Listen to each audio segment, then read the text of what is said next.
In these unprecedented times, as the world grows further isolated from one another, it's more important than ever to reach out, to appreciate the smaller things, to lend a helping hand.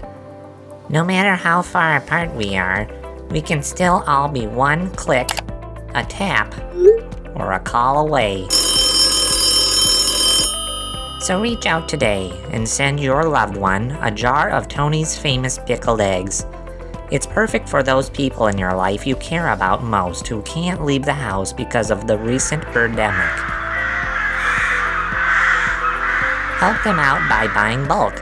Get 31-gallon jars of Tony's pickled eggs sent to your grandparents today, and save using the code Unexpected Storytelling Podcast 35 14 7649 13599. They'll last about 6 months, which is more than enough time to consume all 600 eggs. They'll be begging you to send them more, even when the murder hornets are gone.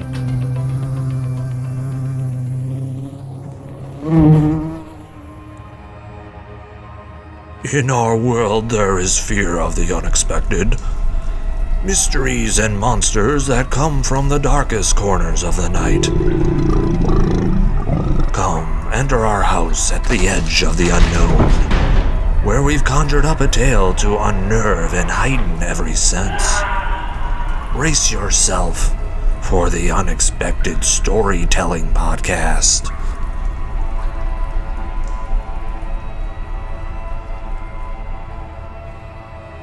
Welcome, brave listeners, to the Unexpected Trailer House.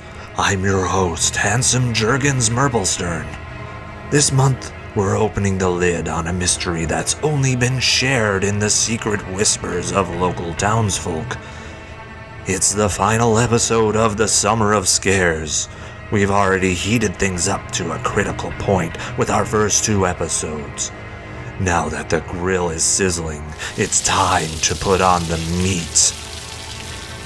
In our latest tale, we join the Furter family over at the Glenwien estate.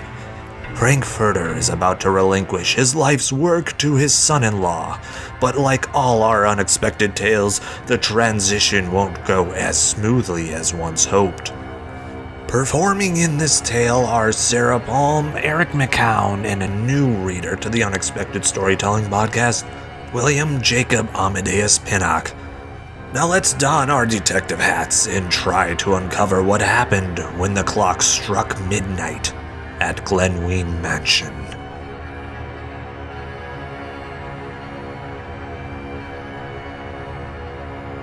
The Great Lake was angry that night. Global hot dog tycoon Frank Furter paced back and forth next to the fireplace in his large mansion on the cliff, worrying over a great many things. He worried whether Norman, the stable boy, got the horses back in before the rain, whether Jerry Prontopop, his greatest rival in the hot dog industry, would take over the #1 spot, and whether his soon-to-be son-in-law, Richie Moneybags, would be able to carry on his legacy after he retired. His wife, Eliza, tried to calm him, offering him more brandy, but Frank couldn't focus. He only kept pacing, thinking about a night much like this one, where his own father died under mysterious circumstances in the very same room of the mansion, only hours after his and Eliza's daughter, Maggie, was born. "Maybe it's just my acid reflux acting up again," Frank said. "I may have had one too many Wieners tonight." "Yes, exceptional Wieners they were," said Eliza. "Now come and sit down on your chair and rest." There was a clatter from another room. Eliza told Frank to continue relaxing and that she'd find out about the sound. Alone, Frank continued to ponder next to the fireplace. No longer did he worry over trivial matters like the horses or his hot dog empire. No, now Frank was worried about his life. "It feels like someone, or something, is after me." "Huh? Who's there? Show yourself!" I can't see a damned thing. Maybe if I get a little closer to the fireplace here. Whoa! Whoa! Whoa! Ah!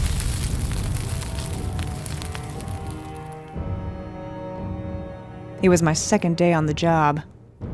I was asked to partner with seasoned investigator Holly Canada to investigate the death of a hot dog tycoon whose body was found burned alive in his fireplace like a weenie left too long to roast. When we got to the scene, we confronted the new widow, Ms. Eliza Furter, about what had happened. She wasn't convinced it was an accident, although Holly told her that these things tend to happen quite often. It was almost like Holly didn't want to entertain the idea that Frank could have died as a result of foul play, despite Mrs. Furter's questioning. "Looks like your standard case of tripping and falling into a fire," was all Holly said, followed by, "I'm sure Jerry Pronto Pup had nothing at all to do with this," despite never being asked about the number 2 hot dog slinger in the country. We got in the car and started driving back to the station, when Holly said she had to pick up a sausage salad for the boss. We went to one of the many Frank's a Million joints in town and ordered a couple meals, Holly with 2 footlongs, hold the mustard and gravy, me with a wee weenie and some Frank's fries, when suddenly we heard the young boy at the drive-thru say, "Hey, you're Inspector Holly Canada, aren't you?"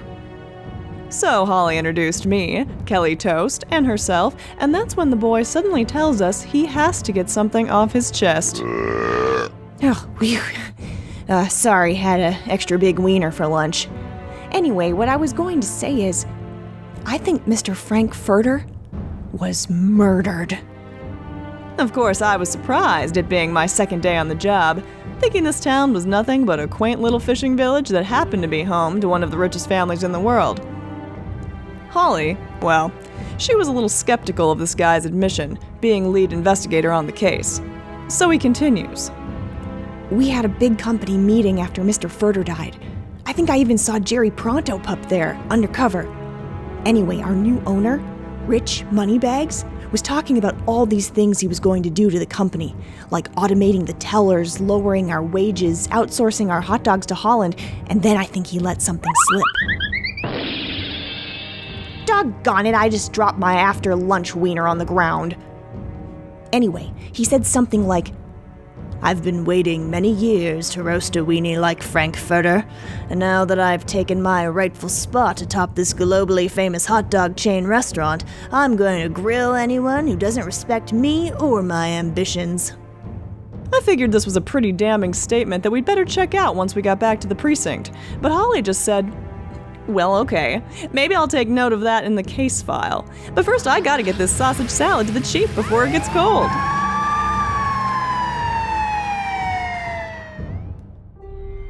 Richie Moneybags had a pretty bright future. Not only was he about to marry the beautiful Maggie Furter, but he was also about to inherit his future father-in-law's Frank's a Million empire. There was really only one problem with this. He wasn't entirely trusted by Eliza Furter, especially once he announced to her that he and Maggie would be moving into Glenwien Mansion to prepare for their takeover. "You don't have to worry about a thing, Mrs. Furter," Rich said. "I know how much old Frank loved me. I'm like the son he never had. And he, well, he's the father I always wanted. You can trust me." "Yeah, you can trust me too." That was Norman, the Glenwien groundskeeper and stable boy. He always popped up like that. When asked by Eliza what he should be trusted for, he just said, "Oh, I don't know. Guess keeping the yard nice. Horses fed. Gardens watered. Large stone bridge nobody ever uses tended to. Big hot dog tree in the center of the yard checked for pests. All that. I'm also moving into the mansion, by the way."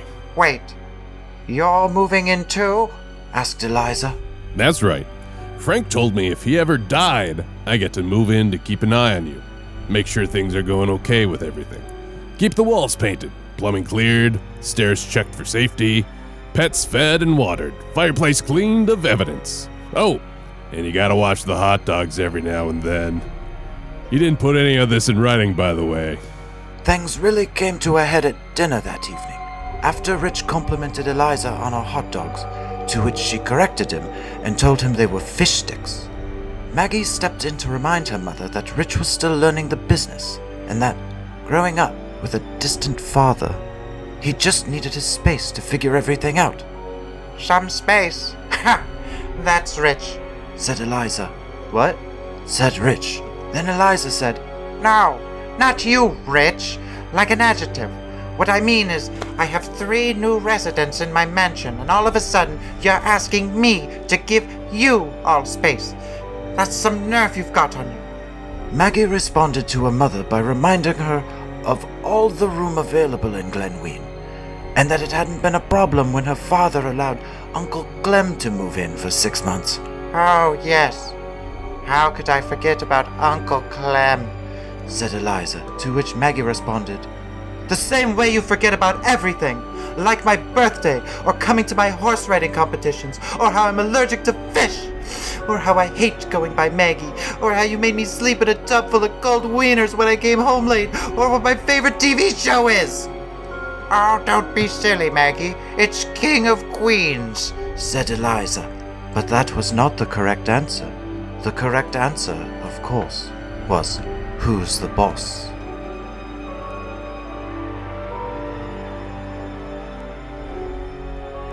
Later that same night, Eliza met with Norman in the same room where Frank had tumbled into the fireplace to die an agonizing, fire-choked death. She accepted a brandy from her stable boy, took a few sips, then threw the glass against the wall, and asked Norman in a pained voice what she could do about people moving into her mansion while she was still grieving. What about it is giving you discomfort, dear Eliza? Norman said. Oh, I don't know, replied Eliza. Something about their behavior after Frank died has me unsettled. I know the investigator said he tripped and fell into the fireplace, but somehow... Oh, how do I say this? With your mouth. I think they're involved in Frank's death, Norman. No, well, of course, that's obvious, said Norman. Eliza, taken aback by his response, asked him to clarify. Yeah, they keep saying weird things about knives and making fire puns. Not to mention I saw him sneaking across the unused bridge into the mansion the night Frank died. Why didn't you say something? Eliza cried.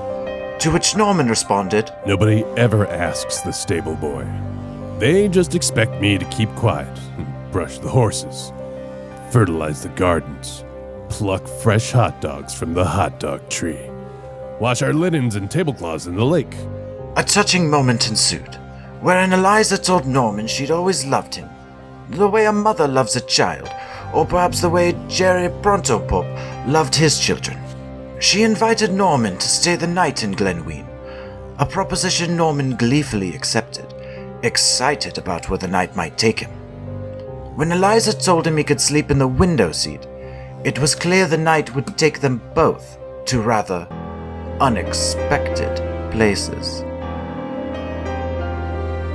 We pulled up outside Glenwien close to midnight to case the place. I had no idea what to expect. I'd let the higher-ups know what the young man at the Franks a Million told us, and they insisted we spend at least one night at the mansion to see if anything came up. I'm still pretty sure Holly was upset with me about it all. She clearly had no interest in monitoring the Furter family, although I honestly don't know why. It was close to midnight when Maggie and Rich prepared to enter the Glenwien Mansion to murder Maggie's mother. Maggie knew that the sooner both her parents were out of the picture, the sooner they could get their hands on the fortune. The chain of hot dog restaurants was only the beginning. From there, they could finally pay off their debts, go traveling, buy expensive clothing and jewelry, open a zoo, maybe even get a nice griddle for making flappies in the morning. They met beneath the stars and went over their inventory. All right. I've got the rope, you have the candlestick, said Maggie. Candlestick? Why? Because it's dark outside? Said Rich. No, you idiot, said Maggie. For a murder weapon. No candlestick. But I do have this gun, said Rich. Rich, you idiot! If you shoot a gun, the whole town will hear, said Maggie. And on like this it went. Holly kept checking the police radio to see what else was going on in the quiet little town where we lived. She also kept sipping at her big sausage shake like she was nervous about something. But not me. It may have only been my second day on the job, but I'd never felt more ready to take down a couple of murderers and keep our town free of diabolical crime. The two of them slipped into the mansion like a couple of, slippery, sneaks, and they climbed up the stairs on their way to Eliza's room. Halfway up, they encountered Norman at the window seat. What? Who's there? Did one of the horses get out? Norman was dead. Maggie scolded Rich for shooting his gun in the quiet mansion, likely waking up her mother along with the rest of the town. They hurried up the stairs and threw open the door, and found Eliza sitting straight up in bed. Are you both lost in this huge mansion? Eliza asked. Maggie approached her with a rope from behind her back and said, "No, But you're about to get lost. For good! Then she threw the rope around her mother's neck and began to choke her. Rich, you idiot! I was killing her! Shouted Maggie. Rich countered with, "She wasn't dying fast enough." And they both made a break for it before anyone came to investigate the multiple shootings at Glenwien. Though it was midnight, the outside air was still hovering around 91 degrees, the hottest night of the summer so far. Enough to sap someone of all their energy, their ambition, their drive. But not me. When I saw those two murderers run out from Glenwien, and when I saw Rich Moneybags shoot that tree so he could stick the gun inside, I knew it was now or never. We had to strike. But then Holly said, "Ease up, Toast. We need to be patient on this one." "Well, shouldn't we go check on Mrs. Furter?" I asked, knowing the poor woman was probably in trouble. "It's too much of a risk," Holly said, followed by, "Now please let me enjoy the rest of my sausage shake."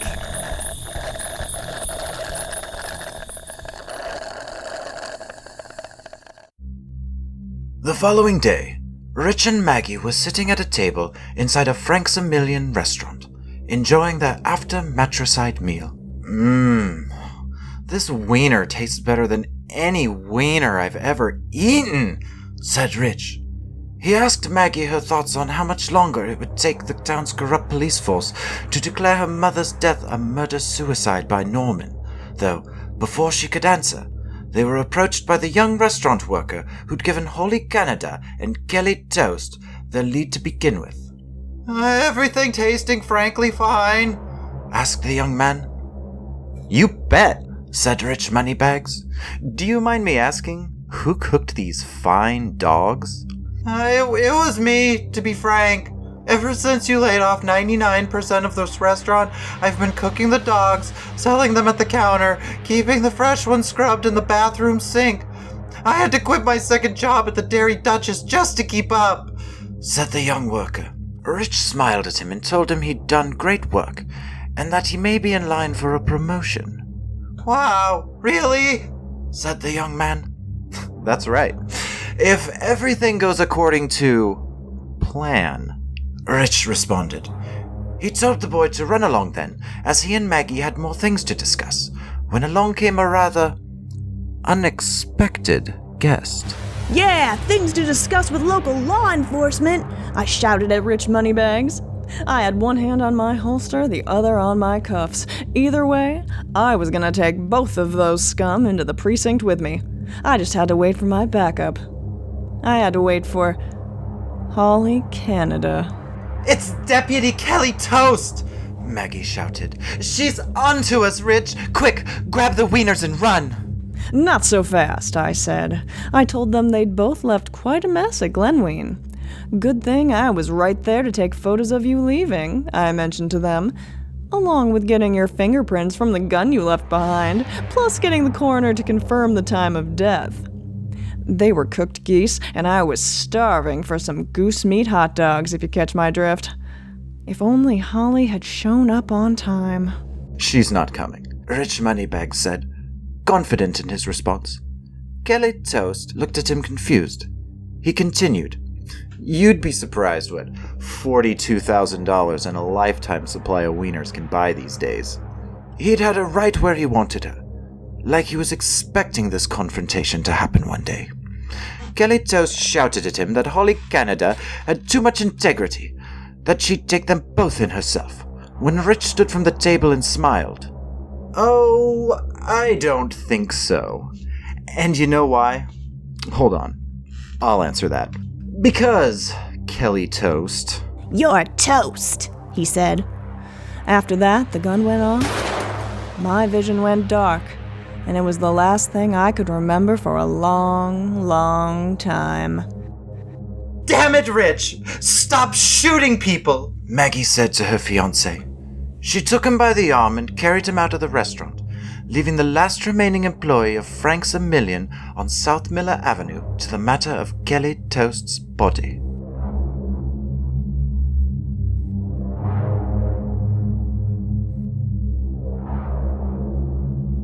When I woke up from my coma, the first thing I asked the doctors wasn't about walking again or even being a cop again. I didn't ask what happened to Rich Moneybags or Maggie Furter and their vast hot dog fortune. No, the one person I needed to know about was Holly Canada. I needed to know if it was true. If she'd been corrupted by Rich and Maggie, if it even stopped with her, or if the whole precinct was corrupted. I would find my answers coming to me from the Caribbean, where Holly had gone with the money Rich had paid her, along with her lifetime supply of hot dogs. Holly Canada was a dishonest cop, sure, but like the rest of us, she also knew how to value her work. A lifetime supply of delicious Frank Furter wieners to look the other way? Who wouldn't take that deal? Holly lay on a hammock on that island beach paradise. She'd just finished her margarita and had ordered another. "Sun, water, sandy beaches," she said to herself with a relaxed smile. "Time standing still, not having to smell another sausage salad. Who said money couldn't buy happiness?" That's when her phone rang. According to the phone records, it was only Maggie Furter. "Hope your hot dog tree's full out back," Holly said, trying to get in another order of wieners, when Maggie interrupted to say that something had gone wrong at the mansion. They'd tried to open Glenwien up for tours, but then Rich had shot one of the paying customers. Rumor had it, it was one of Jerry Pronto Pup's kids, which didn't bode well for the young couple trying to keep their place at the top of the hot dog industry. "I need you to go on the lam with us," Maggie shouted through the phone. "On the lam?" said Holly. "But I just now figured out how to get into this hammock. There's no way." Get packed right now, Maggie Furter said. I have a feeling they'll find out about your part in all of this and come after you too. "Wait a second," Holly said. Her drink order had come. "Ah, now that's a tasty margarita for Mama Holly." "Do you enjoy?" asked the waiter. Though in that moment, Holly suddenly recognized the voice. It was none other than Jerry Pronto Pup. "Looks like you bit off a little more wiener than you could chew," he said, laughing maniacally as Holly Canada began to choke. He'd put something fatal in Holly's drink, though at that moment it was likely unclear to Holly as to why. She'd helped Rich Moneybags and Maggie Furter take the Glenwien estate from Frank and Eliza, sure, but her direction hadn't even come from them. It had come from Jerry Pronto Pup himself. There was one last secret she knew about, one that Jerry Pronto Pup must not have wanted her to live with. Jerry Pronto Pup lifted the phone from Holly Canada's dead hand and spoke into it, finding Maggie there, still dumbfounded at what she'd heard. "Hello," he said. Hi," said Maggie. "It's me, Jerry Pronto Pup. Is my son there?" said Jerry Pronto Pup. Maggie called Rich over and told him to pretend to be Jerry Pronto Pup's son, so that Jerry Pronto Pup wouldn't realize that Rich had shot him.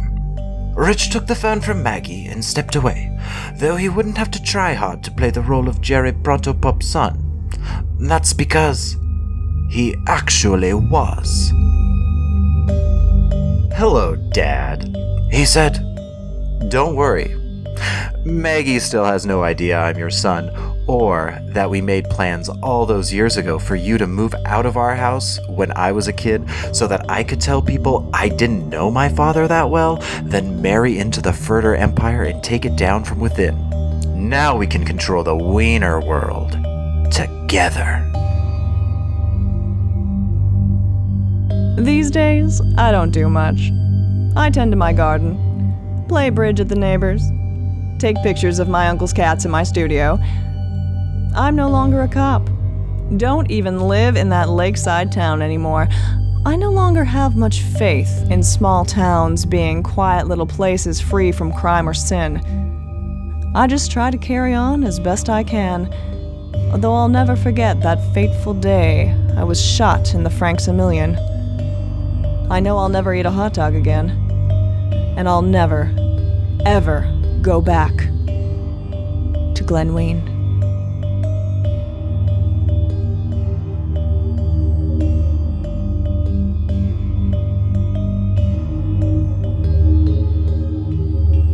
And so another episode has drawn to a close, and while things may seem a little more expected for now, we invite you braver souls to subscribe to our show so you don't miss out on the next nightmarish tale. If you would like to follow us for more bone-chilling behavior, you can find us on social media. Look for @UnexpectedShow on Twitter or the Unexpected Storytelling Podcast on Facebook. On behalf of everyone at the Unexpected Storytelling Podcast, we thank you for listening.